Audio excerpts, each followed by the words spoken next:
आपण पाहताय शिंदखेडा माझा टीव्ही न्यूज, जे सत्य तीच बातमी। शिंदखेडा येथे अण्णाभाऊ साठे जयंती निमित्त विद्यार्थ्यांना शालेय साहित्याचं वाटप, बबनभाऊ सकट मित्र परिवाराकडून कार्यक्रमाचं आयोजन। शिंदखेडा येथे वरपाडे रोड जवळील मांग गारोडी समाजातील विद्यार्थ्यांना शालेय साहित्याचं वाटप लोकशाहीर अण्णाभाऊ साठे यांच्या जयंती निमित्त करण्यात आले। येथील बबनभाऊ सकट मित्र परिवार यांनी सदर कार्यक्रमाचे आयोजन केले होते। सुरुवातीला लोकशाहीर अण्णाभाऊ साठे यांच्या प्रतिमेचं पूजन करून मान्यवरांच्या हस्ते पुष्पहार अर्पण करून अभिवादन करण्यात आले। यावेळी शिंदखेडा पोलीस स्टेशन सहाय्यक पोलीस निरीक्षक हनुमंत गायकवाड, माजी उपनगराध्यक्ष प्रकाश अप्पा देसले, जिल्हा चिटणीस प्रवीण माळी, प्रकाश चौधरी, भाजप युमो जिल्हाध्यक्ष सूरज देसले, भाजपा शहराध्यक्ष संजय महाजन, माजी नगरसेवक चेतन परमार, किसन सकट, रमेश भामरे, भाजपा शहर उपाध्यक्ष बबन गोविंद सकट, गुलाब सोनवणे, भूपेंद्र देवरे, पोलीस गोपनीय विभाग अनंत पवार आदी प्रमुख मान्यवर उपस्थित होते। शिंदखेडा नगरपंचायत गटनेते रावसाहेब अनिल वानखेडे यांच्या मार्गदर्शनानुसार व सहकार्याने सदर मातंग समाजातील शालेय विद्यार्थ्यांसाठी शिक्षणाची आवड निर्माण करण्यासाठी सुमारे 100 विद्यार्थ्यांना शालेय साहित्याचं वाटप यावेळी करण्यात आले। सदर कार्यक्रमाचे आयोजन बबनभाऊ सकट मित्र परिवार यांनी केले होते।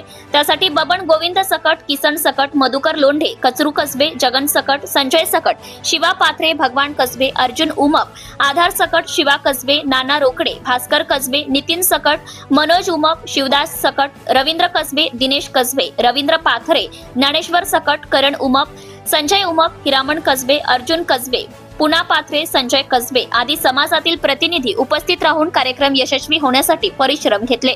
संपादक यादवराव सावंत, शिंदखेडा माझा। औचित्य साधत या लहान मुलांना आपल्या शाळेत शिक्षणासाठी उपयोगी येणार असा वह्यांचा सेट आपल्या शिंदखेडा नगर पंचायतीचे आमचे भारतीय जनता पार्टीचे गटनेते आदरणीय रावसाहेब अनिलजी वानखेडे यांच्या माध्यमातून केलं तर आज दुग्ध शर्करायुक्त योग निर्माण झाला असं म्हणायला हरकत नाही। 1 ऑगस्ट ही संपूर्ण देशाच्या लक्षात ठेवण्यासारखी तारीख निर्माण झालेली आहे। 1 ऑगस्टला स्वराज्य हा माझा जन्मसिद्ध अधिकार आहे आणि तो मी मिळवणारा असे सिंचन गर्जना करणारे लोकमान्य टिळक यांची आज पुण्यतिथी आणि इंग्रजांच्या विरोधात सर्वसामान्य जनतेला खळबळून जागे करणारे डबच्या तालावर सगळ्या सामान्यांना ज्यांनी जागे केलं ते लोकशाहीर अण्णाभाऊ साठे। लोकशाहीर अण्णाभाऊ साठे यांचा पूर्ण नाव होते तुकाराम भाऊराव साठे। त्यांचा जन्म 1 ऑगस्ट 1920 झालेला आणि खऱ्या अर्थाने बघितलं तर आज आपण त्यांच्या जयंतीनिमित्त इथे जमलेलो आहोत।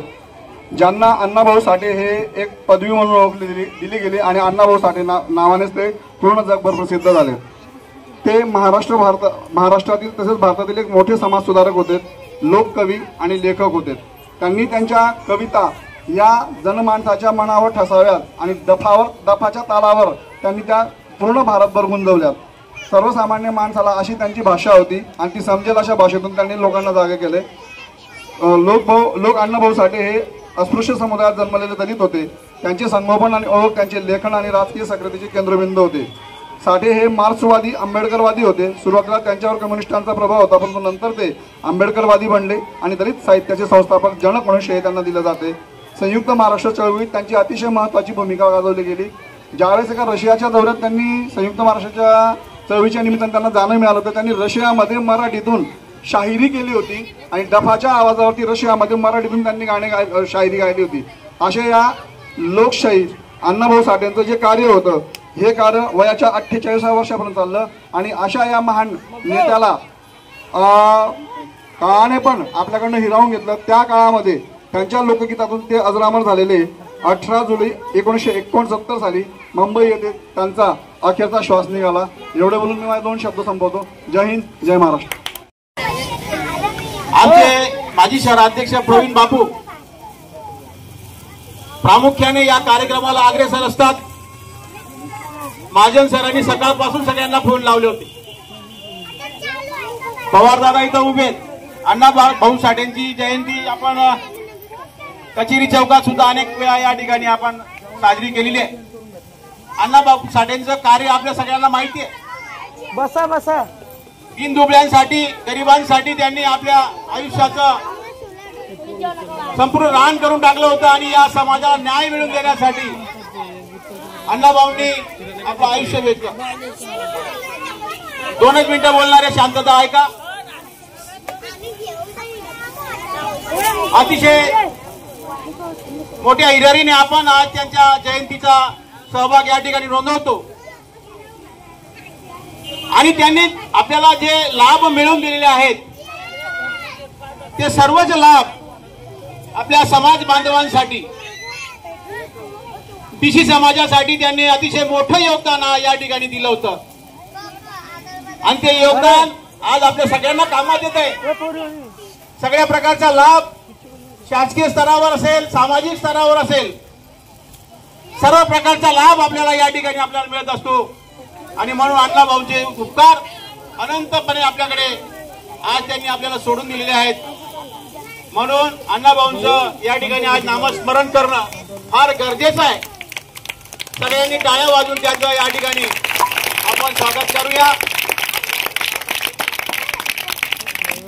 छोटेखानी कार्यक्रमाला सहसा अधिकारी लोक येत नाही.